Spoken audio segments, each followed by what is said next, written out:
viable avenues of motion forward. Sometimes people say, well, I feel like I went to the dock and my ship had sailed.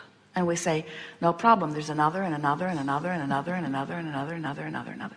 So if you hear us and accept that there is another and another and another and another, and you accept the winning of the lottery might be one, an idea about something might be another. In other words, the universe is looking for paths of least resistance to satisfy through you and through how you live and through how you think the things that you've asked for. In other words, if we could just convey to you, sometimes it looks like what you think is, oh yeah, I've asked, but there's this arbitrary board that is saying, well, the worthiness isn't quite in place, or let's let that one just stew a little longer because there's more to be learned. Nothing like that is going on. When you put it over there, all forces are moving systematically and consistently toward giving you the results that you're looking for, and to the degree that you allow through your path of most allowance or through your path of least resistance,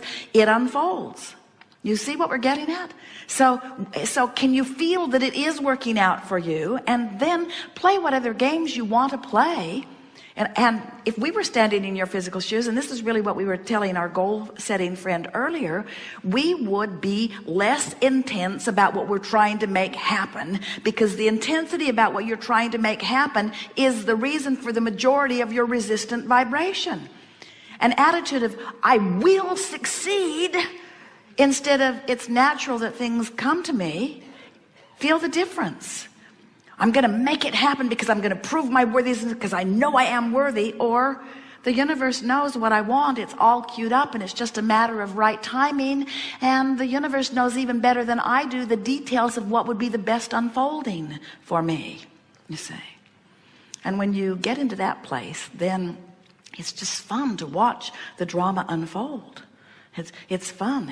The attitude that you want to have is, ooh, what's next? Let's see. In what way is the universe going to surprise and delight me with the path toward all that I've been asking for? And can't you honestly say, I don't even remember everything I put in there. I don't even remember, because some of the stuff I put in there in the middle of stuff I really didn't want. I'm not even actually sure what's in there, but you can be sure it's all good, and you can be sure you're really going to like it when it unfolds, and you can be sure it will unfold, and you can be sure source is on it, and you can be sure nobody else is going to sweep in and snatch it away, and you can be sure it's there for you, and you can be sure you created it, and you can be sure it's on its way to you. The only thing that is questionable is how long is it going to take you to line up with it. And the answer to that is, it doesn't really matter. If you're having that's why we want you to be patiently and eagerly optimistic, you see. So we would play the lottery for the fun of it, period. We would say, this is fun, and I like to get impulses, and when I get an impulse, I like to write it down and see if it plays out, and I like to see how things come. Play a game while you're in traffic. Are any of you ever in traffic? Play a game. Hold a birth date in your mind, or fixate on something every day before you get into traffic. Find something to think about that has something to do with letters and numbers, and then get into traffic and watch how quickly the universe will bring to you those numbers. You're just going to thrill at how it all winds up all around you. It's uncanny, because the probability of satisfying what's active in your vibration, especially if it's a silly game that you don't really care that much about, is 100%. The universe will show you its response to your non-resistant thought again and again and again. And when you convince yourself that the universe is responding, then you can be inspired. So here's the question that we have for you about winning the lottery. So you've been hearing us talking. We know it is becoming so redundant that you could almost gag. Your source energy, you come forth, you mix it up, you throw stuff over there into your vibrational escrow, and now your work is to move in the direction of it. And so are you getting the sense that this vibrational reality is swirling, is real, and is calling you to it? Yes? So that means in the subject of winning the lottery, if my goal is to win the lottery, that means it's in there. Yes? Yes. So if it's in there, that means the circumstances are already being drawn. Yes? So that means the probability of the lining up of the choosing of the numbers is already set into motion. Yes? Yes. So if all of that is set into motion and my goal is to get in the vortex, then what's going to happen when I get in there? The numbers are going to occur to me. Yes? Now there's a difference. So think about what we're talking about here.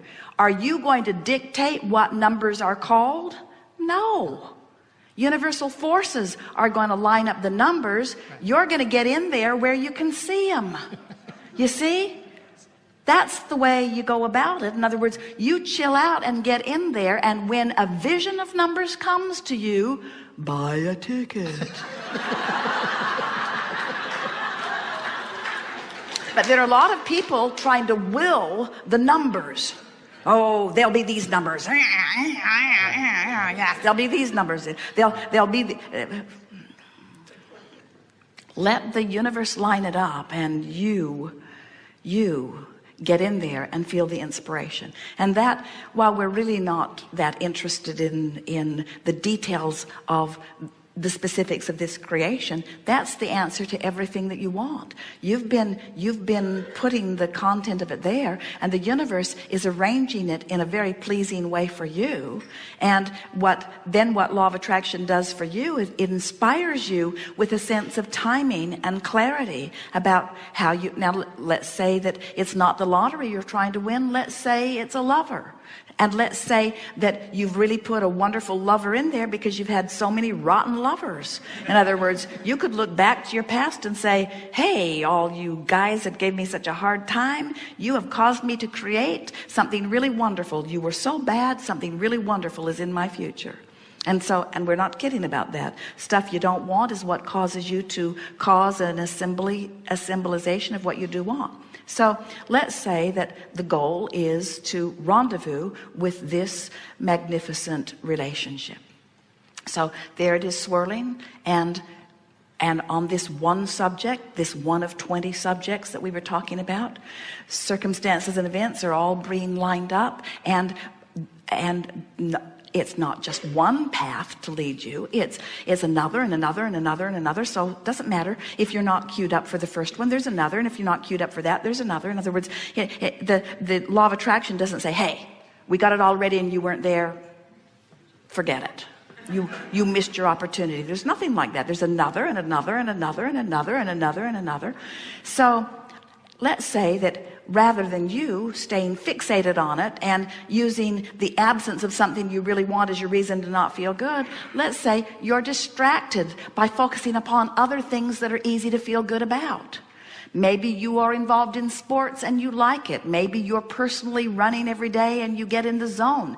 Maybe you read books that really thrill you and you feel good. Maybe you listen to music. Maybe you treat yourself nice. Maybe you have endless games that you play that keep yourself feeling good. But let's say you're pretty much often tuned in, tapped in, turned on. You feel very, very good. So the universe is lining things up and you're queued up on the brink of this. Let's say that you've moved from hopefulness into expectation. You know it's going to happen, and it doesn't matter to you when it happens. You're so sure it's going to happen. You're happy in your mind.